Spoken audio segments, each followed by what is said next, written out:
자, 1절에서 7절까지 함께 봉독하시고 7절 한 목소리로 봉독하겠습니다. 여호와여, 주께서 나를 살펴보셨으므로 나를 아시나이다.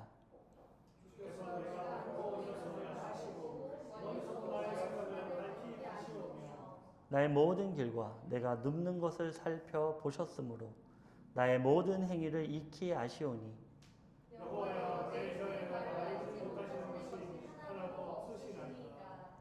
주께서 나의 앞뒤를 둘러싸시고 내게 안수하셨나이다.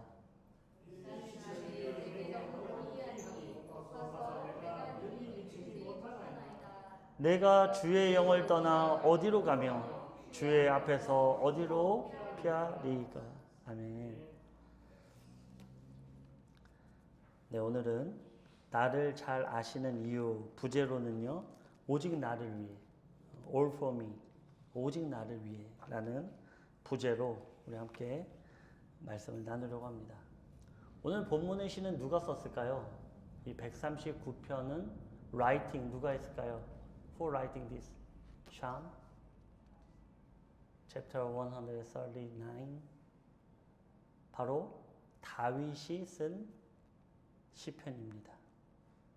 다윗의 모든 고백의 핵심이 그동안 자신이 경험한 하나님에 대한 고백이 바로 139편에 아주 디테일하게 적혀 있어요. 다윗은 바로 하나님을 이런 분이다 라고 정의하고 있습니다. 또 이런 하나님을 우리 모두가 알기 원하는 마음으로 이 말씀, 이 시편을 작성한 것입니다. 다윗은 어떤 하나님을 경험했을까요? 바로 본문과 현 사회를 보면서 다윗이 만난 하나님을 우리가 오늘 함께 나눠보려고 합니다. 하나님은 다윗이 느꼈던, 다윗이 고백하는 하나님은 과연 어떤 분인가? 그 고백이 나의 고백이 되기를 진심으로 축원합니다. 자, 2019년 12월 중국 후베이성 우한 지역을 시작으로 2020년을 막 시작하는 그때 전 세계적인 큰 이슈가 발생합니다. 그것이 무엇일까요? 뭐죠? 예, 코로나19 우한 바이러스라고도 했죠. 당시에는요. 그렇습니다. 바로 후베이성에서 시작된 그 바이러스는 우리가 잘 알고 있는 코로나19입니다.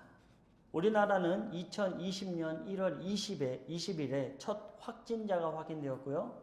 2020년 2월 18일에 대구 신천지 2단 교회를 통해 이 코로나19는 빠른 속도로 전국적으로 확산되었습니다. 그때 혹시 한국에 계셨던 분 계십니까? 저는 예, 우리 김정석 군님. 잘 아시죠? 그때. 예. 또 지역이 그쪽이잖아요. 예, 너무나 잘 아실 거라고 생각됩니다. 그렇습니다. 우리나라는 워낙 그 주민등록 시스템이 세계적으로 봤을 때도 아주 잘 돼 있어요. 미국은 자신의 아이디를 갖기 위해서는 보통 무엇을 이용할까요? 미국은. 우리는 주민등록증이 있잖아요. 미국은 뭘 이용할까요? 대부분 그런 게 없어서 드라이버 라이센스를 많이 사용합니다. 그리고 또는 여권을 그렇게 활용할 때가 많이 있습니다. 근데 우리나라는요, 이 시스템이 너무너무 잘 돼 있어요. 그래서 그 대응에 맞게 아주 신속하게 움직였으며 의료 체계 역시 거의 완벽에 가까울 정도였습니다. 정말로 세계적인 의료 체계를 가지고 있었어요. 일부 다른 나라의 경우 코로나19에 걸리면 자신이 그 비용을 감당해야 됐지만 한국은 모든 것이 무료였습니다. 심지어 코로나에 걸리면 격리 기간 중에 경제 활동을 할 수 없기 때문에 보조금도 지급을 했어요. 잘 기억은 안 나는데 가정 두 당으로 해가지고 100만 원 정도를 줬던 그런 기억이 있습니다. 맞나요 혹시? 제가 좀 잘못됐습니까? 네. 나중에 이제 점점 줄었어요. 근데 초반에는 머릿수에 맞게 100만 원씩 그렇게 정부에서 지원을 해줬습니다. 그리고 일부 완전 셧다운한 국가와는 달리 바로 메르스 때의 경험을 바탕으로 이 모든 전염병에 대비했기 때문에 우리는 어느 정도의 자유로운 생활도 보장받았어요. 여기는 완전 셧다운 됐죠. 아무 밖에 못 나가는. 근데 한국은 전혀 그렇지 않았습니다. 물론 마스크는 착용해야 했죠. 그러나 이렇게 좋은 장점에 가려져서 안 보이는 단점을 우리가 바라보지 못했습니다. 우리나라의 이런 완벽한 체계 너무 좋다라고 했지만 그 이면에 담겨있는 단점에 대해서는 우리가 바라보지 못했어요. 혹시 빅브라더라는 단어를 알고 계십니까? 빅브라더 뭐죠? 류부규님? 빅브라더 큰형님이죠. 큰형님. 빅브라더는 어떤 의미일까요? 빅브라더 큰형님이 우리를 바라보고 있다라는 그런 의미를 가지고 있어요. 말 그대로 큰형님이 모든 것을 보고 주관한다라는 것을 말하고 있어요. 당시에 코로나 때 일부 많은 기독교인들이 빅브라더 세계에 우리가 진입하는 것이 아닌가라는 많은 염려 섞인 소리를 했습니다. 저 역시도 그것에 일조했죠. 단순히 말해 중앙정부, 그러니까 권력을 가진 누군가가 사람들을 자신의 이익에 맞게 조종을 한다는 것입니다. 바로 보이지 않는 독재가 시작됐다라고 말하는 것이죠. 한국은 2021년 2월 26일 첫 백신 접종을 시작으로 모든 국민이 뭘 받았습니다. 뭘까요? 핸드폰에 받았어요. 바로 백신 패스입니다. 백신을 맞은 사람에게 그 핸드폰에 깔 수 있는 어플이 있었어요. 또는 네이버를 이용하거나 아니면 카카오톡을 이용했습니다. 바로 이 백신 패스가 없는 사람은 다른 사람들과 어울려서 식사를 하지 못했어요. 또는 공공 서비스를 이용하는 것에 굉장한 불편을 겪어야만 했습니다. 버스를 탄다든지 또는 지하철을 탄다든지. 그래서 너도 나도 할 것 없이, 왜냐하면 불이익을 당하잖아요. 내가 뭔가 먹고 싶은 것도 잘 못 먹고 지하철도 못 타고 버스도 못 타고 하니까 사람들이, 물론 건강 이슈가 제일 컸죠. 그래서 너도 나도 백신을 맞고 또 그 패스를 받기 시작했습니다. 저는 그 백신을 맞지 않았기 때문에 우리 가족들과 함께 식사하는 것이 굉장히 어려웠어요. 그래서 따로 백신 맞은 분들은 따로 여사관님과 함께 식사를 하시고 저는 다른 식당에 가가지고 혼자서 점심을 먹었던 그런 기억도 아주 생생합니다. 그리고 모든 사람의 동선은 CCTV와 카드 결제 내역 그리고 휴대폰 사연 이력으로 노출되어 있었으며 그 어딜 가도 개인정보 노출에 자유로운 것은 아무것도 없었습니다. 당시 코로나19의 상황을 보면서 안전과 생계의 타이틀 가운데 인간은 얼마나 자신의 자유를 침해당하고 있나를 아주 극명하게 볼 수 있었습니다. 집에서 밖을 보았는데 1982년까지 있었던 야간 통행 금지가 떠올라. 물론 저는 그때 80년생이라 경험은 해보지 못했지만 TV에서 많이 봤습니다. 물론 사람들은 왕래했지만 9시까지만 영업을 하니 그 시간 이후에는 굉장히 한산해졌으며 가게 문들도 대부분 닫은 상태였어요. 대부분 가게들이 문을 닫았습니다. 만약 이러한 비슷한 사태 가운데 누군가가 악한 마음으로 사람들을 통제하려고 하면 얼마든지 가능하겠구나라는 생각이 저는 머릿속에 들었습니다. 그리고 이들은 왜 이런 통제를 과연 원하는가라는 생각도 했죠. 무신론자이자 동성애자인 작가 유발 하라리, 유대인이에요. 히브리 대학에서 가르치고 있습니다. 그는 자신의 책 21세기를 위한 21가지 재언이라는 책에 이렇게 기록하고 있습니다. 굉장히 한 5년 정도 된 책이죠. 코로나 시기 때 그 직전에 나온 책이니까요. 우리 함께 읽어볼까요? 시작.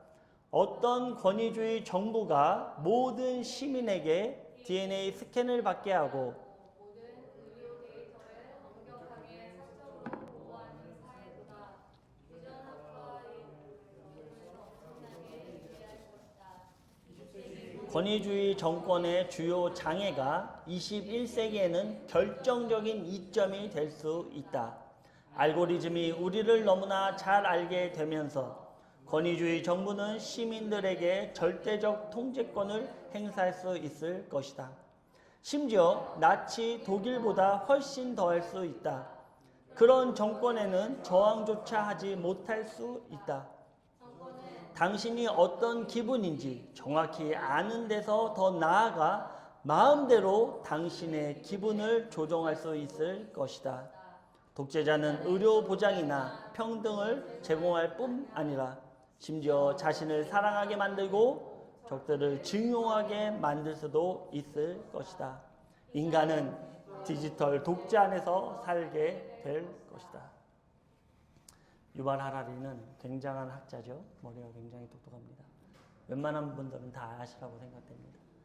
이 분이 이런 글을 썼어요. 참 무서운 말이죠. 우리는 어느 정도 이러한 사회를 경험하고 있습니다.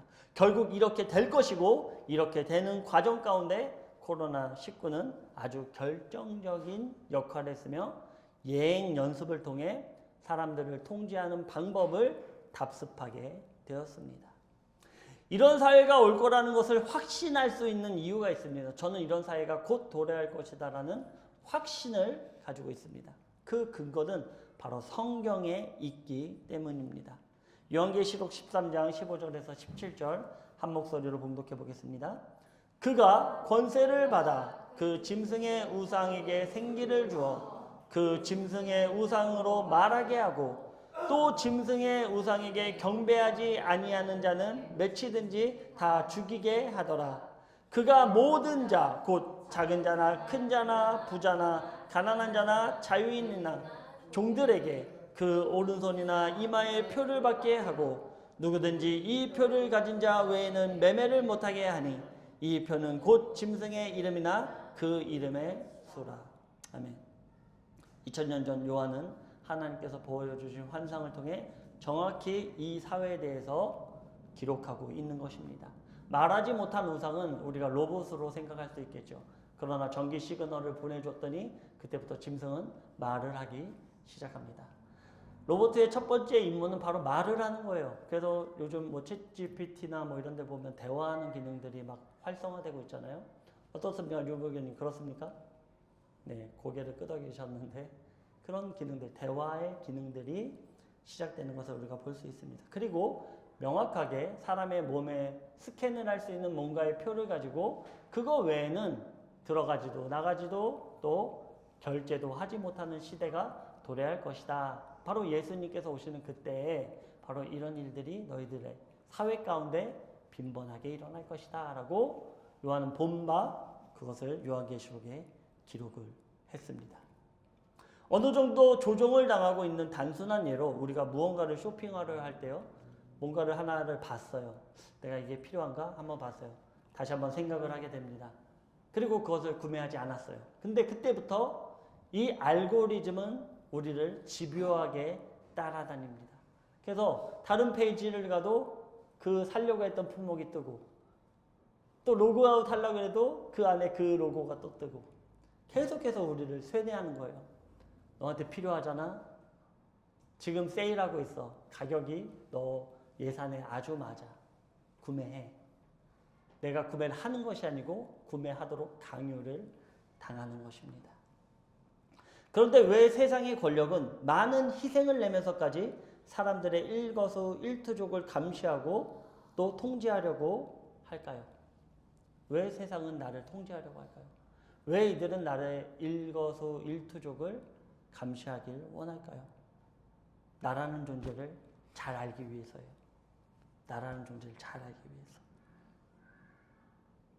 그런데 그것이 그 잘 아는 것이 우리의 모든 필요와 아픔을 덜어주기 위해서 잘 알기 원할까요?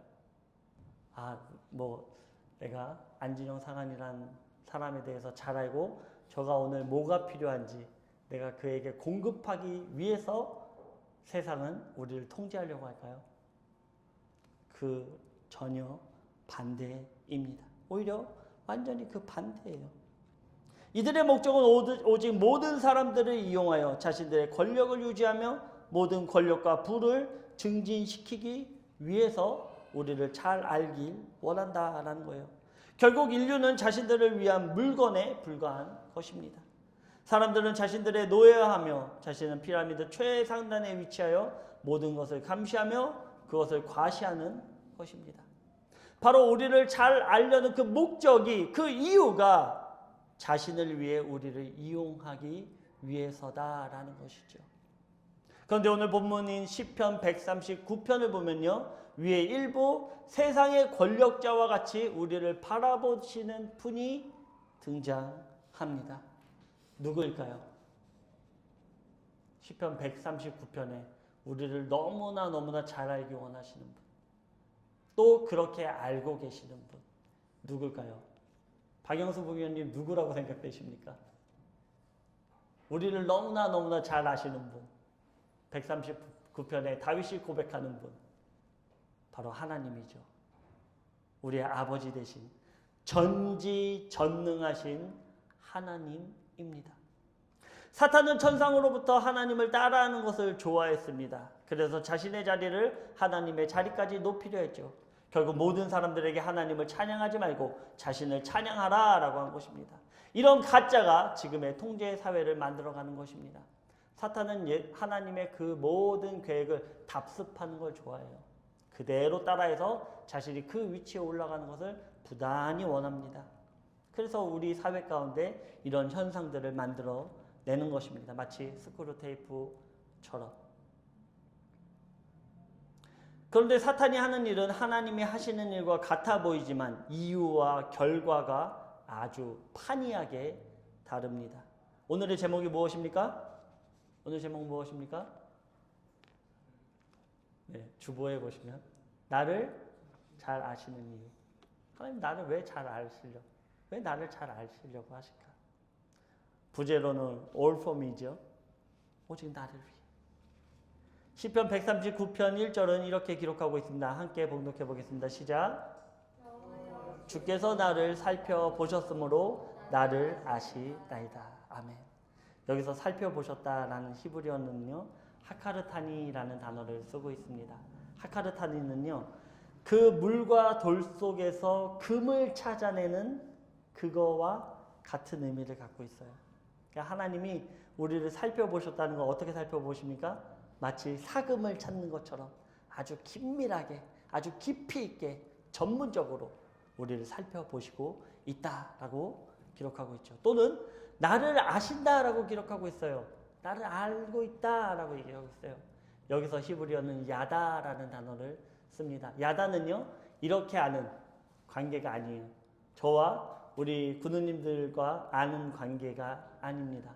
야다는요, 저와 우리 여사관님의 관계를 얘기하고 있어요. 부부된, 아무것도 숨김이 없는, 나의 모든 것을 알고 있는 관계. 그것이 바로 야다입니다. 하나님은 우리를 야다로 알고 있다. 내가 너를 아는데 너의 깊숙한 것을 알고 있어 라고 하나님은 고백하시는 것입니다. 이게 바로 우리의 하나님이에요. 나를 아시는 분. 어느 정도로 잘 알고 있을까요? 1절에 이어 2절에서 6절 우리 무소부지한 하나님에 대해서 다윗은 이렇게 고백합니다. 같이 읽어볼까요? 주께서 내가 앉고 일어섬을 아시고 멀리서도 나의 생각을 밝히 아시오며 나의 모든 길과 내가 눕는 것을 살펴보셨으므로 나의 모든 행위를 익히 아시오니 여호와여 내 혀의 말을 알지 못하는 것이 하나도 없으시니이다. 주께서 나의 앞뒤를 둘러싸시고 내게 안수하셨나이다.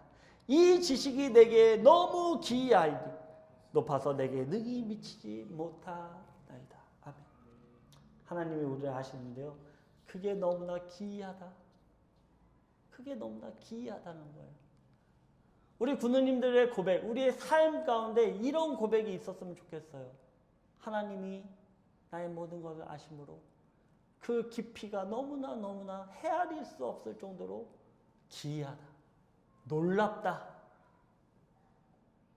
이런 고백이 우리 삶 가운데 다윗과 같이 일어났으면 좋겠습니다. 그렇습니다. 하나님은 우리의 모든 것을 알고 계십니다. 우리의 안녕과 일어섬을 아시고 내가 생각하는 것을 아시며 장래의 계획과 지금의 상태, 나의 기쁨과 아픔, 고통과 외로움을 아시며 나의 습관과 취미, 나의 말투와 감정, 그리고 나의 필요와 삶에 대해서 나보다 더 나를 깊이 알고 계십니다. 그 근거가 마태복음 10장 30절에 기록하고 있습니다. 함께 한 목소리로 크게 봉독해 보겠습니다. 시작. 너희에게는 머리털까지 다 세신 바 되었나니 두려워하지 말라. 너희는 많은 참새보다 귀하니라. 아멘. 우리는 우리의 머리털 숫자를 능히 셀 수 없습니다. 하지만 하나님은 계속해서 머리가 빠지고 또 다시 나는 나의 모든 상황에서도 우리의 머리털 숫자까지도 완벽하게 세고 있다라는 거예요. 실시간으로 나의 머리털 숫자를 알고 계신다라는 거예요. 얼마나 깊이 알면 나의 머리털 숫자까지도 알고 있겠습니까?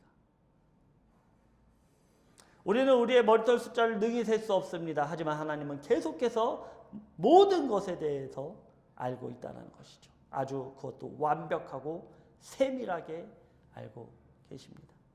그러니 우리의 일거수일투족뿐만 아니라 우리의 모든 것을 알고 계신다라고 하나님은 지금 말씀하고 있어요. 내가 어디서 무엇을 하고 누구를 만나고 몇 시에 자서 몇 시에 일어나고 어떤 어려움에 봉착해 있으며 무엇 때문에 스트레스를 받고 있는지 또 나의 몸 상태가 지금 어디가 아프고 무슨 병이 있는지를 잘 알고 계세요. 그리고 나의 감정의 변화 역시 너무나 잘 알고 있습니다.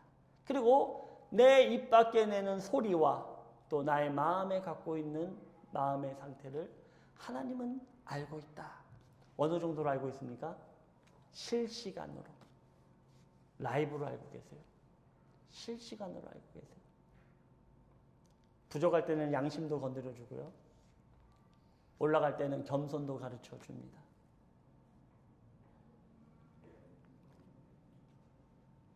즉 하나님은 지금 우리의 모든 상태를 아주 자세히 또 정확히 알고 계신다라는 사실입니다. 이런 하나님을 다윗은 또한 뭐라고 고백하냐? 바로 무소부재한 분이다라고 고백합니다. 우리 7절에서 12절 함께 봉독해 보겠습니다. 시작. 내가 주의 영을 떠나 어디로 가며 주의 앞에서 어디로 피하리까? 내가 하늘에 올라갈지라도 거기 계시며 소홀에 내 자리를 펼지라도 거기 계시니이다. 내가 새벽 날개를 치며 바다 끝에 가서 거주할지라도 거기서도 주의 손이 나를 인도하시며 주의 오른손이 나를 붙드시리이다. 내가 혹시 말하기를 흑암이 반드시 나를 덮고 나를 두른 빛은 밤이 되리라 할지라도 주에게서는 흑암이 숨기지 못하며 밤이 낮과 같이 비추이나니 주에게는 흑암과 빛이 같은 이니이다. 아멘. 하나님은 무소부재, 즉 어디에나 계신 하나님입니다. 지금 이 자리에는 계실까요? 안 계실까요? 계시죠. 지금 우리의 예배의 상태를 너무나 잘 알고 계세요. 계세요. 여기 계세요. 인정하고 싶지는 않겠지만 계세요. 전에 제가 이런 고백들을 들은 적이 있습니다. 혹 그것이 지옥이라도 예수님이 함께 하신다면 천국이다라는 고백을 들은 적이 있어요. 물론 우리를 지옥 같은 곳에 남겨두지 않으시겠지만 혹 그것일지라도 예수님은 나와 함께 계신다라고 말하고 있습니다. 바로 그 고백을 하고 있어요. 흑암이 빛이 같은 것 같이 하나님에게서는 하나님이 계신 곳은 흑암 역시 빛이다라는 거예요. 우리의 어려움의 모든 형편 역시 빛이다라는 거예요. 왜? 그 어두운 가운데 하나님이 나와 동행하시니까. 나의 현재의 지옥 같은 현실에서도 하나님의 동행은 지금도 계속된다는 것을 우리 고도님들 믿으시기 바랍니다. 아멘. 전쟁을 앞둔 여호수아에게 하나님은 이렇게 말씀하세요. 여호수아 1장 9절입니다. 내가 내게 명령한 것이 아니냐. 강하고 담대하라. 두려워하지 말며 놀라지 말라. 내가 어디로 가든지 내 하나님 여호와가 너와 함께 하느니라 하시니라. 아멘. 하나님은 명령하십니다. 명령이에요. 오더예요. 지켜야 돼요. 그냥 말씀하신 담화가 아닙니다. 오더입니다. 명령이에요. 뭐라고 명령하십니까? 강하고 담대하라. 두려워하지 말고 놀라지도 말아라. 왜냐? 내가 너와 함께 하기 때문이다. 아멘. 이게 믿음이에요. 이게 믿음이에요. 바로 만군의 여호와 하나님께서 나와 함께 하시겠다 약속하셨기 때문에 우리는 모든 어둠, 그 흑암에서조차도 하나님을 바라볼 수 있는 것입니다. 요셉은 또 어떻습니까?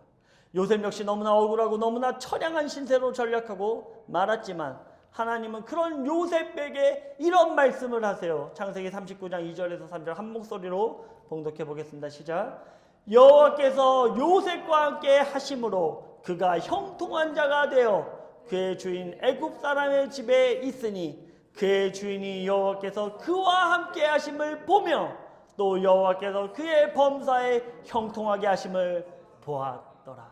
아멘. 내가 그런 인물이 되길 원합니다. 저를 봤더니 하나님이 동행하시는구나. 이방인도 알고 있어요. 이방인도. 저가 하나님과 함께하니 모든 일이 형통하구나. 이방인도 알고 있어요. 이방인도. 왜 그렇습니까?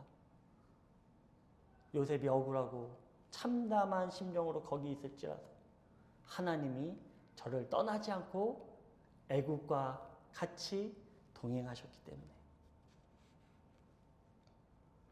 이런 우리의 아버지 되시는 하나님께서 우리의 모든 아픔과 고난 가운데도 함께 하신다 우리에게 약속해 주셨어요. 믿으시기 바랍니다. 이건 약속이에요. 신이 벌레만도 못한 우리들에게 하신 약속입니다. 우리가 무엇이간데 하나님이 자신의 이름을 들어 이런 약속을 해주시는 걸까요?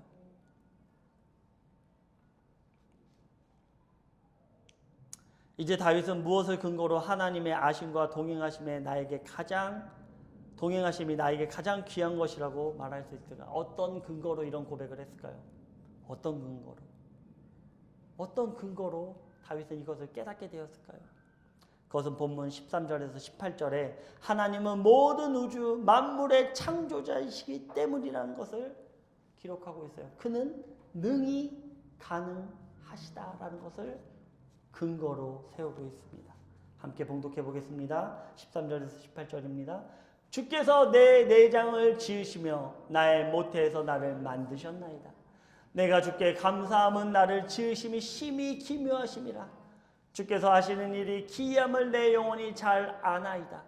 내가 은밀한 데서 지음을 받고 땅의 깊은 곳에서 기이하게 지음을 받은 때에 나의 형체가 주의 앞에 숨겨지지 못하였나이다. 내 형질이 이루어지기 전에 주의 눈이 보셨으며 나를 위하여 정한 날이 하루도 되기 전에 주의 책에 다 기록이 되었나이다. 하나님이여 주의 생각이 내게 어찌 그리 보배로우신지요. 그 수가 어찌 그리 많은지요. 내가 세려고 할지라도 그 수가 모래보다 많도소이다. 내가 깰 때도 여전히 주와 함께 있나이다. 아멘. 하나님은 나를 지으신 분이기 때문에, 나를 만드신 분이기 때문에 그의 나라는 백과사전, 저라면 안진영이라는 백과사전을 이미 제가 태어나기도 전부터 기록하고 보유하고 있다라고 하나님 말씀하십니다. 그리고 이런 창조주 하나님은 공의를 기뻐하시며 악을 심히 미워하심으로 우리 모두를 감찰하신다라고 기록하고 있어요. 19절에서 24절을 그렇게 기록하고 있는데요. 그러므로 하나님은 공의를 실천하는 우리를 위해 그 악을 일삼는 원수들을 영벌하시겠다 우리에게 약속해 주셨어요. 나에게 약속해 주셨어요. 너를 침노하는 원수를 내가 가만두지 않겠어 라고 하나님은 약속해 주셨습니다. 19절에서 24절입니다. 함께 봉독하겠습니다. 하나님이여 주께서 반드시 악인을 죽이시리이다. 피 흘리기를 즐기는 자들아 나를 떠날지어다. 그들이 주를 대하여 악하게 말하며 주의 원수들이 주의 이름으로 헛되이 맹세하나이다. 여호와여, 내가 주를 미워하는 자들을 미워하지 아니하오며 주를 치러 일어나는 자들을 미워하지 아니하나이까. 내가 그들을 심히 미워하니 그들은 나의 원수이니이다. 하나님이여, 나를 살피사 내 마음을 아시며 나를 시험하사 내 뜻을 아옵소서. 내게 무슨 악한 행위가 있나 보시고 나를 영원한 길로 인도하소서. 아멘. 하나님의 이 모든 목적은 바로 우리의 구원에 있는 것입니다. 하나님이 우리를 깊이 있게 알고 또 그 알므로 말미암아 동행하시는 이유는 바로 우리를 구원하기 위함이다 라는 것입니다.